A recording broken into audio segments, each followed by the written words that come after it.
મારી ચેનલમાં તમારું સ્વાગત છે। આજે બનાવીશું રેસ્ટોરન્ટ અને ઢાબામાં મળતા ચણા મસાલાની રેસીપી। તો ચલો ફટાફટથી રેસીપી શરૂ કરીએ અને રેસીપી પસંદ આવે તો વિડીયોને લાઇક અને ચેનલને સબસ્ક્રાઈબ કરવાનું ના ભૂલતા। તો સૌપ્રથમ ચણા મસાલા બનાવવા માટે મેં અહીં 250 ગ્રામ જેટલા ચણા, જે કાબુલી ચણા આવે છે, જેને આપણે છોલે ચણા પણ કહીએ છીએ, એને મેં ગરમ પાણીમાં 5 થી 6 કલાક માટે પલાળી રાખ્યા હતા। તો ચણા સરસ રીતે પલળી ગયા છે। હવે આપણે ચણા પલાળવામાં જે પાણી વાપર્યું હોય એ કાઢી લેવાનું। એના એ પાણીમાં ચણા છે બાફવા નહીં।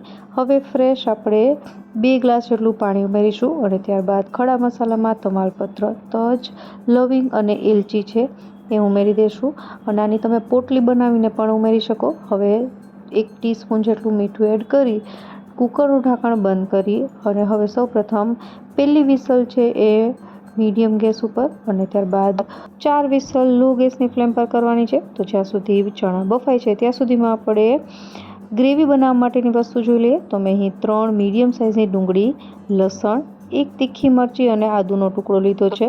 મેં અહીં લસણ 10 થી 15 કળી જેટલું લીધું છે।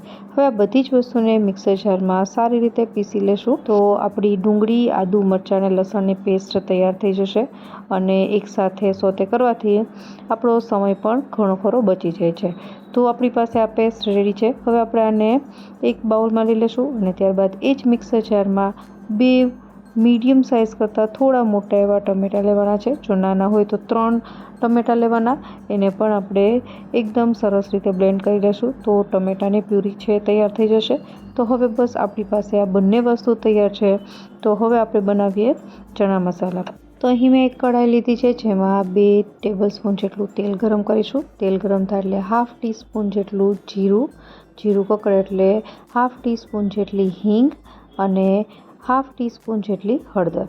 હવે જે આપણે ડુંગળી ને આદુ, મરચાં, લસણની પેસ્ટ બનાવી હતી એ સૌપ્રથમ આપણે આમાં એડ કરવાની છે અને સારી રીતે સોતે કરી લઈશું। અહીંયા કોઈ પણ ખડા મસાલા છે એ એડ કરવાની જરૂર નથી કારણ કે ચણા આપણે બાફીએ એમાં ખડા મસાલા આપણે એડ કર્યા જ છે। હવે ડુંગળીની પેસ્ટને ખાસી એવી સોતે કરવાની છે, બ્રાઉન કલર આવે એ રીતે। તો તમે જોઈ શકો છો લગભગ 7 થી 8 મિનિટ જેવો સમય લાગ્યો છે અને ડુંગળી સારી એવી સોતે થઈ જાય ત્યારબાદ ટમેટાની પ્યુરી એડ કરીશું અને મિક્સ કરી દઈશું। તો ચણા મસાલાની ગ્રેવી બનાવતી વખતે આ વસ્તુ ખાસ યાદ રાખવી, ડુંગળીને બ્રાઉન થાય ત્યાં સુધી સારી રીતે સોતે કરવાની છે। મિક્સર જારમાં થોડું પાણી છે એ એડ કરી અને આમાં એડ કરી દઈશું અને ત્યારબાદ હવે આપણે ટમેટાં છે એને પણ સારી રીતે કૂક કરવાના છે। તો ટમેટાં કૂક થાય એની સાથે મસાલા પણ કૂક થઈ જાય એની માટે આપણે મસાલા કરીએ। તો 1 ટીસ્પૂન જેટલું લાલ કશ્મીરી મરચું, 2 ટીસ્પૂન જેટલો ધાણાનો પાવડર, 1 ટીસ્પૂન જેટલો જીરાનો પાવડર, 1/2 ટીસ્પૂન જેટલું સંચળ, 1 ટીસ્પૂન જેટલો આમચૂર પાવડર, 1/2 ટીસ્પૂન જેટલું મીઠું છે એ તમે તમારી રીતે વધતા ઓછું કરી શકો અને સારી રીતે મિક્સ કરી લઈશું। હવે તેલ છૂટું પડે ત્યાં સુધી આ ગ્રેવીને પકવવાની છે। તો ટમેટાં છે એ પાકશે એટલે તેલ છૂટું પડવા લાગશે અને તમે જોઈ શકો છો મસાલા પણ એની સાથે આપણે એડ કર્યા છે તો મસાલા પણ સારી રીતે કૂક થઈ જશે। તો 7 થી 8 મિનિટ જેવો સમય થવા આવ્યો છે અને તેલ છૂટું પડી ગયું છે। હવે આપણે એડ કરીશું જે આપણે ચણા બાફવા રાખ્યા હતા એ ચણા બફાઈ જાય એટલે ખડા મસાલા છે કાઢી લેવાના અને હવે ચણા એડ કરી અને સારી રીતે મિક્સ કરી દેવાના છે। તમે ચણાનું ટેક્સચર જોઈ શકો છો, એકદમ સરસ રીતે બફાણા છે અને ત્યારબાદ હવે આપણે આમાં લગભગ અડધો કપ જેટલું ગરમ પાણી એડ કરીને સારી રીતે મિક્સ કરી દેવાનું છે અને ત્યારબાદ મીડિયમ ગેસની ફ્લેમ પર આ ચણાને 7 થી 8 મિનિટ માટે કૂક કરીશું જેનાથી મસાલાનો ફ્લેવર ચણામાં પણ આવી જાય। તો લગભગ 7 થી 8 મિનિટ જેવું થશે એટલે ધીરે ધીરે તેલ છૂટું પડવા લાગશે અને ટેક્સચર છે એ ચણાનું થોડું થીક થઈ જશે।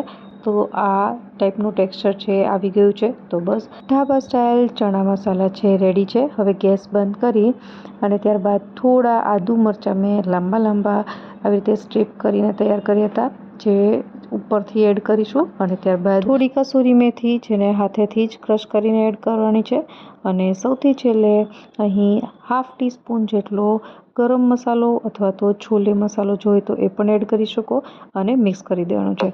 આ 3 વસ્તુ છે સૌથી છેલ્લે એડ કરવાની અને મિક્સ કરી દેવાનું અને ત્યારબાદ ગાર્નિશિંગ માટે થોડી ઝીણી સમારેલી કોથમીર અને તમે એને ગરમા ગરમ પૂરી કે પરાઠા સાથે સર્વ કરી શકો છો. તો એક વખત આ રેસીપી તમે ઘરે જરૂરથી ટ્રાય કરજો. એકદમ ટેસ્ટી લાગે છે. આશા રાખું રેસીપી જરૂરથી પસંદ આવી હશે. ફરી મળીએ નવી રેસીપી સાથે. ત્યાં સુધી બાય.